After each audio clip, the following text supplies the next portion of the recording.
चीन में कोरोना की लहर के बीच हिंदुस्तान में कोरोना को फैलने से रोकने के लिए सरकार पहले ही अलर्ट हो गई है। पीएम नरेंद्र मोदी की कोरोना जायजा मीटिंग के एक दिन बाद ही सरकार ने अहम फैसला लेते हुए इंट्रानेजल वैक्सीन को मंजूरी दे दी है।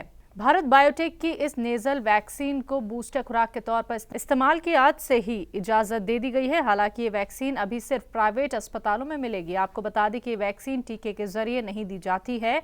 इसकी खासियत यही है कि वैक्सीन को नाक में स्प्रे के जरिए दी जाती है। फिलहाल सरकार ने 18 साल के ऊपर के लोगों के लिए ही इसको मंजूरी दी है, जो प्राइवेट अस्पतालों में जाकर ये वैक्सीन लगवा सकेंगे। कांग्रेस लीडर कन्हैया कुमार ने बीजेपी को आड़े हाथों लिया। उन्होंने कहा कि कोरोना बीजेपी की रैली को छोड़कर सबकी रैली में चला जाता है। भीड़ में जाते हैं तो मास्क नहीं लगाते हैं। जब रैली में जाते थे, जब डेल्टा वेरिएंट था, दीदी ओ दीदी कर रहे थे बंगाल के चुनाव में जाकर के, डेल्टा वेरिएंट था, तब जो है मास्क नहीं लगा रहे थे। और जब चीफ मिनिस्टर्स के साथ ऑनलाइन मीटिंग हो रही है, जूम कॉल हो रहा है, तब मास्क लगा लिए हैं। लोग को मूर्ख समझते हैं, बेवकूफ समझते हैं। नया बहाना आया है। कोई समझाए इन प्रचंड मूर्खों को, कोरोना बहाना नहीं, बीमारी है। ये ऐसा नहीं है कि स्कूल जाने का मन नहीं है तो बच्चा नहीं करता है, मम्मी दांत में दर्द हो रहा है। ये बहाना नहीं है, ये बीमारी है। और इस बीमारी को लेकर के राहुल जी इस देश के पहले नेता हैं जो सरकार को सबसे पहले चिट्ठी लिखे थे।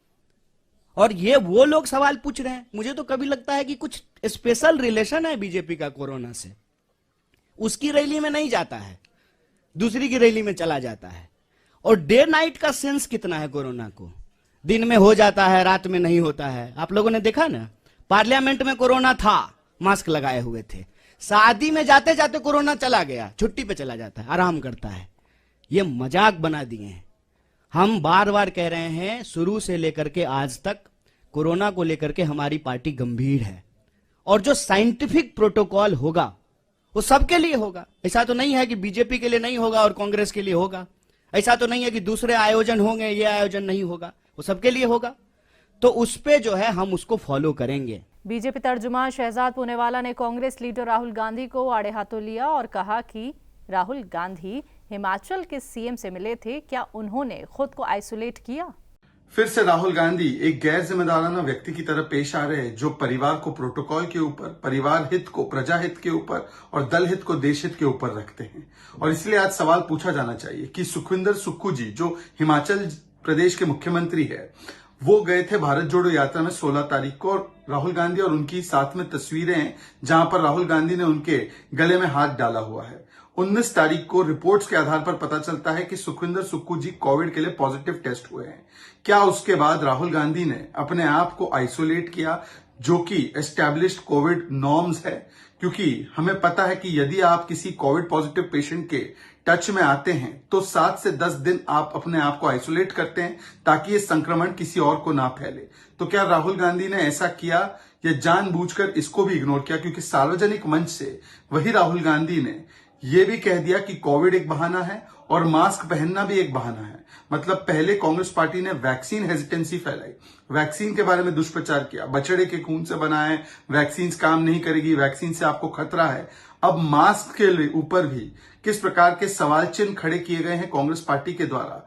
कोविड के एग्जिस्टेंस के ऊपर ही सवाल चिन्ह खड़े कर दिए गए हैं कांग्रेस पार्टी के द्वारा। कांग्रेस कोविड को ही डिनाई कर रही है। तो क्या आज सवाल नहीं पूछा जाना चाहिए कि क्या राहुल गांधी ने कोविड अप्रोप्रिएट बिहेवियर दिखाते हुए अपने आप को आइसोलेट किया, हाँ या ना? दिल्ली नगर निगम के मेयर पद के लिए आम आदमी पार्टी ने नाम का ऐलान कर दिया है। आम आदमी पार्टी ने शैली ओबरॉय के नाम पे मोहर लगाई है। तो आज हमारी सुबह सीएम साहब के आवास पर पीएसी की मीटिंग हुई और उस पे जिन नामों पे चर्चा हुई, जिन जिन के लिए, वो मैं पार्टी की तरफ से आपके समक्ष रख रहा हूं। आज हमने 6 नामों की चर्चा की और उनको आपके सामने रख रहे हैं, जिनमें से 4 स्टैंडिंग कमेटी के मेंबर्स के लिए नाम है, 1 डिप्टी मेयर के लिए और 1 मेयर के लिए। तो इन 6 नामों की चर्चा जो हुई उसका निष्कर्ष मैं आपके सामने रख रहा हूँ। सबसे पहले मैं 4 स्टैंडिंग कमेटी में जिनके नाम पार्टी ने सोचा है वो नाम आपके सामने रख रहा हूँ। आमिल मलिक, वार्ड नंबर 246 से करावल नगर विधानसभा के मेंबर हैं ये। दूसरा नाम रविंदर कौर जी, वार्ड नंबर 100 हरिनगर विधानसभा की हैं। मोहिनी जीनवाल, वार्ड नंबर 218 सीमापुरी विधानसभा। सारिका चौधरी जी, वार्ड नंबर 142 जंगपुरा। तो ये 4 नाम स्टैंडिंग कमेटी के लिए। डिप्टी मेयर के लिए आले मोहम्मद इकबाल जी का नाम, वार्ड नंबर 76 मटिया महल से। और मेयर के लिए, जो कि इस बार महिला के लिए सुरक्षित है, पार्टी ने मिस शैली ओबरॉय, वार्ड नंबर 86 पटेल नगर विधानसभा, इनका नाम सुनिश्चित किया है। मैं पार्टी की तरफ से इन सबको बहुत बहुत शुभकामनाएं देना चाहता हूं और उम्मीद है कि वो सबके साथ मिलकर दिल्ली के लिए, जो दिल्ली की उम्मीदें हैं, उसे पूरा करेंगे। तो ये 6 नाम आज की चर्चा में जो हुए वो मैंने आपके साथ। बीजेपी ने छपरा जहरीली शराब कांड में बिहार सरकार को घेरने की पूरी तैयारी कर रखी है। बिहार विधानसभा अहाते में जोरदार एहतजाज के बाद अब बीजेपी के सांसदों ने संसद अहाते वाकई गांधी जी के मुजस्मे के सामने पुरजोर एहतजाजी मुजाहरा किया। बीजेपी की ओर से लगातार बिहार के सीएम नीतीश कुमार के इस्तीफे और बिहार में जहरीली शराब से फौत हुए लोगों के परिवारों को मुआवजा देने की भी मांग की जा रही है। उधर दूसरी ओर बिहार सरकार ने ये साफ कर दिया है कि शराब से हुई मौतों पर किसी तरह का मुआवजा नहीं दिया जाएगा। आपको बता दें कि पिछले दिनों ही बिहार में जहरीली शराब पीने से लगभग 70 से ज्यादा लोगों की मौत हुई है। छत्तीसगढ़ के सीएम भूपेश बघेल ने बीजेपी पर निशाना साधते हुए कहा कि बीजेपी धीरे धीरे सिमट रही है। देखो, अब ऐसा है कि वोट क्या क्या नहीं कराती, क्योंकि उसकी जमीन खिसक गई है भारतीय जनता पार्टी की। कर्नाटक में चुनाव होने वाला है, महाराष्ट्र, गुजरात, मध्य प्रदेश, तो इसमें से 3 जो प्रदेश है, कर्नाटक, महाराष्ट्र और मध्य प्रदेश, ये तो लोकतंत्र की चोरी हुई है, आप सब जानते हैं। उसके बाद बन जाता है गुजरात, गोवा, उत्तर प्रदेश, उत्तराखंड और नॉर्थ ईस्ट कुछ राज्य, तो एक पट्टी बची हुई है। अब उसको अब ये लोग तो कहे थे कांग्रेस मुक्त भारत, अभी खुद सिमटते जा रहे हैं। तो कभी वो मस्जिद और मजार जा रहे हैं मोहन भागवत जी, तो कभी अब क्रिसमस का आयोजन कर रहे हैं। तो इनके कथनी करने में बहुत अंतर है। सिद्धांत उद्धांत से कोई लेना नहीं देना नहीं, सत्ता में इसको बने रहना है और लोगों के बीच में वैमनस्यता फैलाना है और एक दूसरे भाई को लड़ा के अपना उल्लू सीधी करना, अपना वोट लेना, यही इनका उद्देश्य है। आरजेडी लीडर अब्दुल बारी ने एक बयान दिया है जिस पर बीजेपी ने सख्त रद्द अमल का इजहार किया है। तो क्या कुछ है वो बयान, आइए आपको सुनवाते हैं। हार्वर्ड में पढ़ रहा है, बेटी लंदन स्कूल ऑफ इकोनॉमिक्स से पास आउट कर चुकी।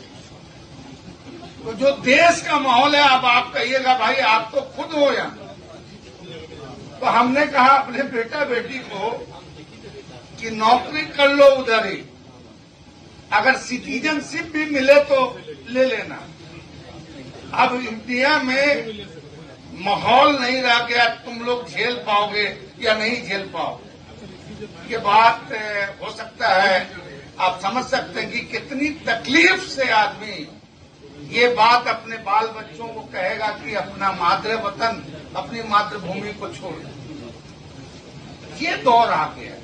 जंगे आज़ादी में मुसलमानों का किरदार और जमीयत उलेमाए हिंद की तारीख के मद्देनजर जमीयत उलेमाए हिंद ने दिल्ली में 2 रोज़ा प्रोग्राम का इनेकाद किया। प्रोग्राम में मौलाना महमूद मदनी और जमीयत के ओहदेदारान ने अपनी मौजूदगी दर्ज कराई। इस मौके पर मौलाना हिफ्जुर रहमान और फखरुद्दीन मुरादाबादी के नाम को सबसे ज्यादा याद किया गया, जिनकी खिदमत जमीयत और मुसलमानों के लिहाज से अहम मानी जाती है। प्रोग्राम के दौरान कई आलिम ए दीन ने अपने ख्यालात का इजहार किया। वहीं मौलाना महमूद मदनी ने कहा कि आज़ादी में जो किरदार उलेमाओं का रहा है उसे कोई दरकिनार नहीं कर सकता। और मौलाना हिफ्जुर रहमान वो शख्सियत थे जिन्होंने 2 नेशन थ्योरी को कंडम किया था और बड़ी मुखालफत की थी।